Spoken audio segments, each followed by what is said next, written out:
ये देर से वेतन आयोग जिसका इंतज़ार जो है वो जनवरी से किया जा रहा था वो अक्टूबर में कम से कम उसकी घोषणा तो हो गई। तो इस वेतन आयोग को लेकर क्या अपेक्षाएँ हैं अब आपकी? क्या उम्मीद कर रहे हैं? क्योंकि 10 साल में ना चीज़ें बहुत बदल गई, सरकार बदल गई, समय बदल गया, इकॉनमी बदल गई, खर्चे बढ़ गए। तो अब क्या उम्मीद है? क्या चाहते क्या हैं आप? नहीं, सरकार 10 साल में नहीं बदली है, सरकार तो अभी वही है जो 10 साल पहले जी, थी। दो 7वें वेतन आयोग के समय में तो जी, दूसरी सरकार थी। हाँ, नहीं 2016 में जब पे कमीशन आया था तो बेसिकली पे कमीशन का गठन पिछली सरकार ने किया था, लेकिन पे कमीशन लागू इन्हीं की सरकार में हुआ। जी, वही। 2014 में माननीय मोदी जी आ चुके थे। अब की बार मोदी सरकार की लहर लेकर के वो आ चुके थे और पूरे देश की उम्मीदें थी उनसे। लेकिन जब वो आए तो फिटमेंट फैक्टर जो ग्रोथ फैक्टर था हमारा वो बमुश्किल करीब-करीब 24% के आसपास रहा। अभी मोदी जी के टाइम पर हमारी भारतीय अर्थव्यवस्था कहते हैं कि दुनिया की चौथी सबसे बड़ी अर्थव्यवस्था है और दुनिया के हम सबसे बड़े नंबर 1 पर मैन पावर के मामले में मतलब मानव संसाधन के रूप में हम नंबर 1 पर हैं। वहाँ पर हम काम कर रहे हैं। तमाम उतार-चढ़ाव आए हैं लेकिन फिर भी हमारी इकोनॉमी ग्रो कर रही है और 2047 तक भारत को एक फुल्ली डेवलप्ड कंट्री की इकोनॉमी के तौर पर देखा भी जा रहा है।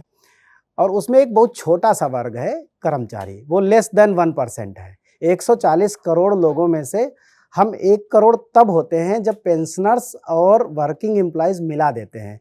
अगर हम सेंट्रल गवर्नमेंट के एम्प्लॉइज़ को अलग कर देते हैं, तो महज़ 32 लाख वर्किंग एम्प्लॉइज़ हैं सेंट्रल गवर्नमेंट के पास, बल्कि उससे भी कम है।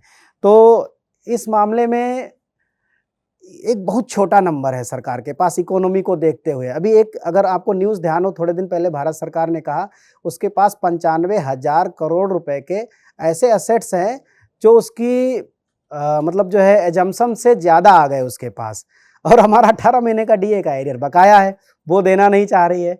हमारा 12,000 करोड़ रुपए 12,000 crore more than 12,000 crore rupees every month हम लोगों की जेब से निकल करके एलआईसी, यूटीआई और एसबीआई में इन्वेस्ट हो रहा है हर महीने, जिसकी वजह से ट्रंप साहब चाहे जितना चिल्ला लें लेकिन हमारा शेयर मार्केट बहुत नीचे नहीं आ रहा है, वो स्टेबल है, सेफ कंडीशन में है। तो 15 लाख करोड़ से ज़्यादा का इन्वेस्टमेंट हम लोग कर चुके हैं, पेंशन के नाम पर। तो ऐसी परिस्थिति में हम लोग तो बहुत छोटा-सा डिमांड किए हैं कि वो हमें कम से कम 2.64 का फिटमेंट फैक्टर दे दिया जाए ताकि हमारा जो निचला कर्मचारी है, हम सबसे ऊपर वाले की बात भी नहीं कर रहे, नीचे के कर्मचारी हैं उनको एक बेहतर राहत मिल जाए। अब उसको देखते हैं कि ये पे कमीशन जब 10 महीने में गठित हो पाया है, तो कैसे काम करता है, किस माइंडसेट के साथ काम करता है। मैडम आई हैं, उनका स्वागत है। कर्मचारियों के साथ पहली बार उनकी बातचीत होगी, अभी तक उन्होंने अब चूँकि पे कमीशन का चेयरपर्सन हमेशा जो है सुप्रीम कोर्ट का जस्टिस ही बनाया जाता है क्योंकि उससे न्याय की उम्मीद सब लोग ज़्यादा करते हैं। हमें भी भरोसा है कि जो है मैडम रंजना जी बहुत बेहतर बेहतर से बेहतर काम करेंगी इस मामले में और कर्मचारियों को न्याय दिलाएँगी।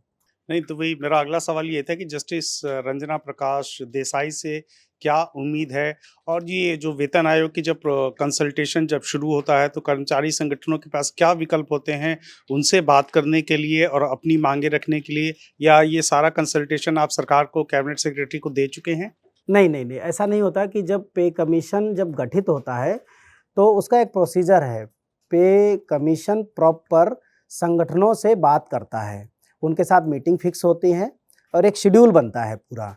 उस शेड्यूल के साथ जो भी मान्यता प्राप्त संगठन हैं, वो चाहे सेंट्रल गवर्नमेंट के सभी डिपार्टमेंट्स के हों, उसके अलावा सेंट्रल पीएसयू के हों, उनके अलावा जो सेंट्रल ऑटोनोमस बॉडीज़ हैं, उनके हों। इन सभी के साथ बातचीत होती है, उनकी समस्याओं को लेता है पे कमीशन, उन पर डिस्कशन होता है और डिस्कशन के बाद वो अपना एक रिज़ॉल्यूशन तैयार करते हैं।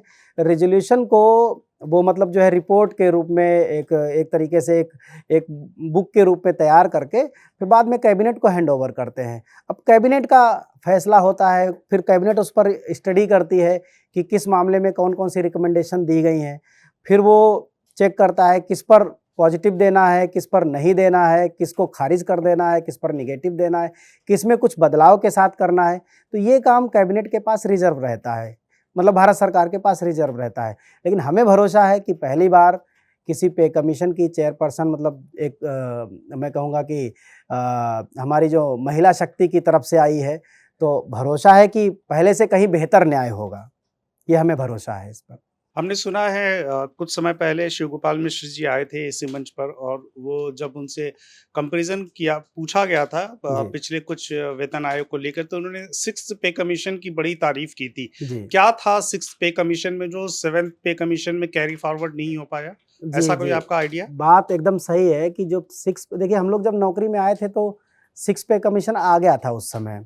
तो उस पर बहुत स्टडी करने का हम लोगों के पास वक़्त नहीं था। धीरे-धीरे नौकरी में आए, नौकरी की समस्याओं से परिचित होते गए और उनके खिलाफ आवाज़ें उठाते गए, पे कमीशन के भी संपर्क में आए।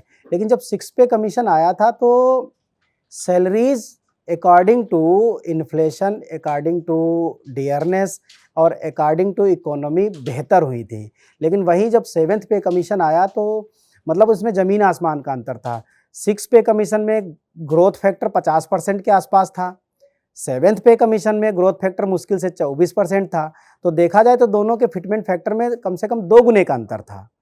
तो ये बात तो एक माइलस्टोन की तरह है कि कर्मचारी जब तक 6 पे कमीशन से कुछ बेहतर नहीं हो जाएगा, तो वो एक आइडियल स्टेट की तरह, वो एक नज़ीर की तरह लोगों के सामने रहेगा 6 पे कमीशन।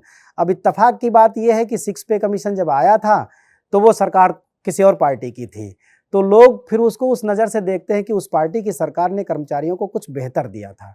माननीय मोदी जी तो बहुत बड़े-बड़े फैसले लेते हैं, भरोसा भी है हमको और उन्होंने ऐतिहासिक फैसले लिए भी हैं।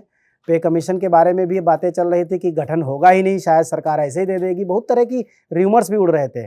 लेकिन गठन हुआ है, मोदी जी बड़े दिल वाले हैं, भरोसा है कि इस बार 6 पे कमीशन से मोदी जी कुछ बेहतर करेंगे, ताकि उसको भी लोग इतिहास की नज़र से देखेंगे, उसको एक माइलस्टोन के रूप में देखेंगे। तो इस बेहतरी में क्या उम्मीद है? जो इस समय 18,000 की minimum more salary than to government 2.64 हम तो सीधा बोलते हैं कि मोर देन 2.64 फिटमेंट फैक्टर होना चाहिए। वो अगर है, तो कर्मचारी उसे एक जस्टिफाइड फिटमेंट फैक्टर के रूप में देखेगा, नहीं तो फिर आलोचनाएँ होंगी और फिर वही बात आएगी कि कुछ सरकारें जो कर्मचारियों के वेलफेयर में वाक़ई सोचती हैं और कुछ सरकारें जो केवल बोलती हैं, काम नहीं करती। आप तो बहुत कम बोल रहे हैं, शिव गोपाल जी तो आए थे, उन्होंने तो 3.5 इवन 3.86 जैसा पब्लिक कोई नंबर दिया था उन्होंने। पब्लिक को बड़ा आप तो सुनने बहुत में सस्ते अच्छा में मान लगता जाने है। के तैयार हैं। मैं तो जो मेरी समझ है, जो मेरी कैपेबिलिटीज़ हैं, जितना मैंने रिसर्च किया है, मैं उस आधार पर बोल रहा हूँ। महज़ 3,000 करोड़ रुपए का डियरनेस एरियर है हमारा 18 महीने का। अगर सरकार वो नहीं दे पा रही है, 4 साल से ज़्यादा हो गए। अगर आप देखिए कि कहीं डियरनेस अलाउंस 3% ना पहुँच जाए, उसे मैनिपुलेशन करके 2.9 पर रोका जाता है ताकि उसे 2% दिया जाए। तो हम ऐसी सरकार से ये उम्मीद करें कि फिटमेंट फैक्टर 3 पॉइंट समथिंग होगा, मतलब ये खुद को भी धोखा देना है और अपने कर्मचारी साथियों को भी धोखा देना है।